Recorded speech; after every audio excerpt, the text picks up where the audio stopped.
After 2,000 years of Christianity, why do we still have wars? Well, to begin with, the slight error. We haven't had 2,000 years of Christianity. We haven't had 2,000 minutes of it. We've had 2,000 years of a church that calls itself by the name of Christianity, but which only in a very small measure practices it. I was on a steamer a few years ago, going to the islands. There was a group of missionaries on board going to the Orient to reform the heathen, I guess. Each one of those missionaries had equipment with them to the value, a minimum value of $10,000. No missionary was permitted to go to the Orient without an equipment, a minimum value of which must be $10,000. 10,000 American dollars. Each missionary consisted of, how do they call these automobile things that they live in? Trailers, iceless refrigerators, electric stoves, all the rest of those things. Well, a group of us sat at dinner one night, these missionaries, ministers, wives, and the subject was the Bible, and they were talking about the Bible, and I suppose every once in a while I had a little something to say about it because I happen to like the Bible. One of these men turned to me finally and said, "Well, you do know the Bible, don't you? What is your church?" "Oh," I said, "I don't have any." "What do you mean? Don't you belong to a church?" "No." "Well, how do you know so much about the Bible?"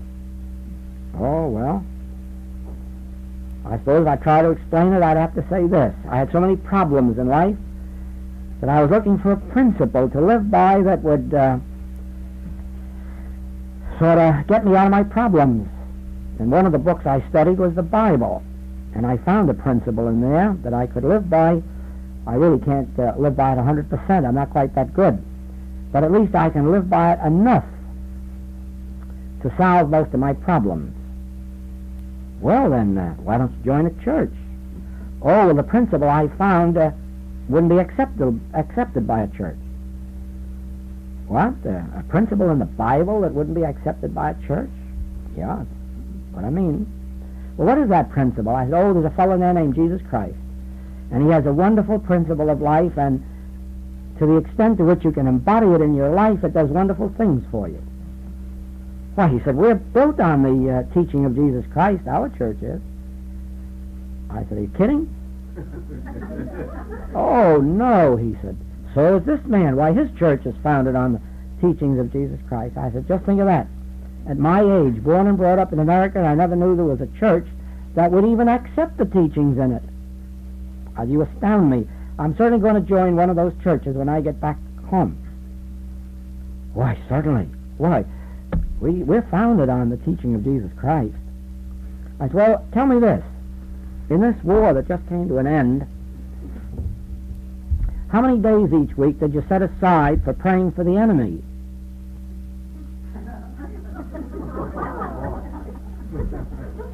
Well, of course, they hadn't gotten around to that. Well, I said, "Did you have days of prayer for our people and our boys?" "Oh, yes." "Well, it seems to me the Master said there wasn't any profit in that. Wouldn't do any good. Profiteth nothing to pray for your friends or your relatives," he said, didn't he? That's the way I read it. He said even the scribes and Pharisees do that, but it doesn't do them any good. What'd you waste time for? Well, they didn't remember that either. "Well, did you send any chaplains out to war?" "Oh, of course we did. Sure, in defiance of the Master's teaching. The Master said those who live by the sword will die by the sword. And I suppose your chaplains told the boys they were going to pray for them and get them into heaven if they died, or they maybe even were going to get God's protection to keep them alive. You were lying to those boys, weren't you? And calling it Christ." "What?" "Well, that's what he said. He said those that live by the sword will die by the sword." Definitely, that's what it says there. No place in the book does he authorize wars or deaths or killings. As a matter of fact, whenever anyone died and he was around, he raised them up to life. He didn't read any funeral ceremonies. Not that man. Nor did he ever say that God said you should go out there and get killed. Oh, no. If you lose your life for my sake, in demonstration of the principle of spiritual power, that's one thing. But to go out there, why, do you know what he said? We have no right to save our lives at the expense of the other fellow's life. No right to do it. No right to avenge ourselves. If the other fellow smites us on one side, let him smite the other too. And if he wants a vest, give him a coat too.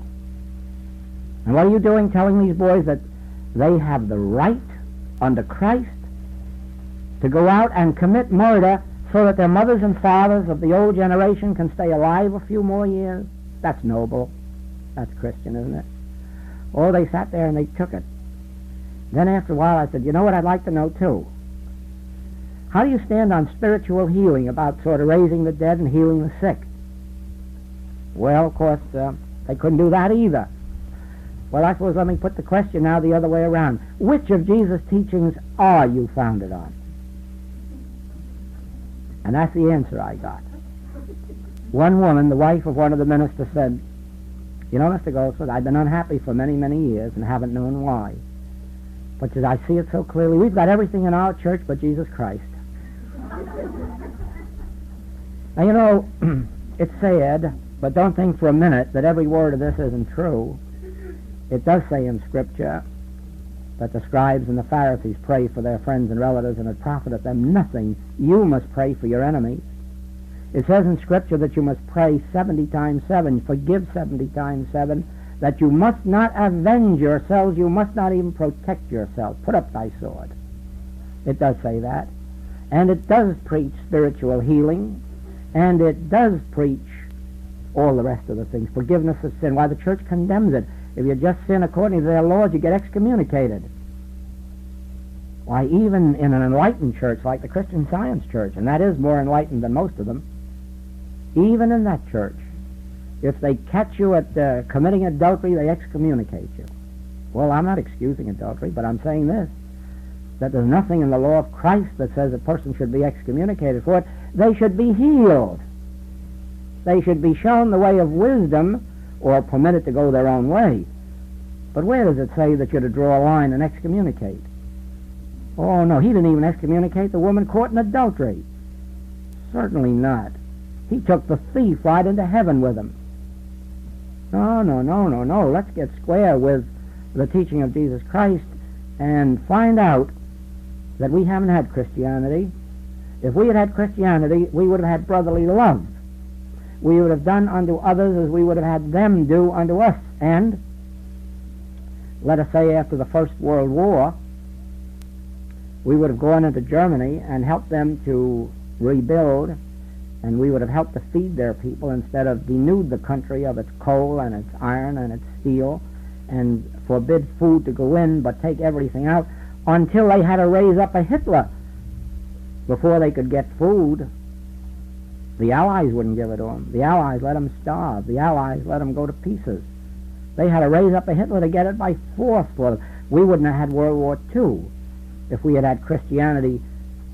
I won't say that, well, it wouldn't have been World War I if it had been Christianity, but if Christianity had come in even after World War I, there wouldn't have been World War II.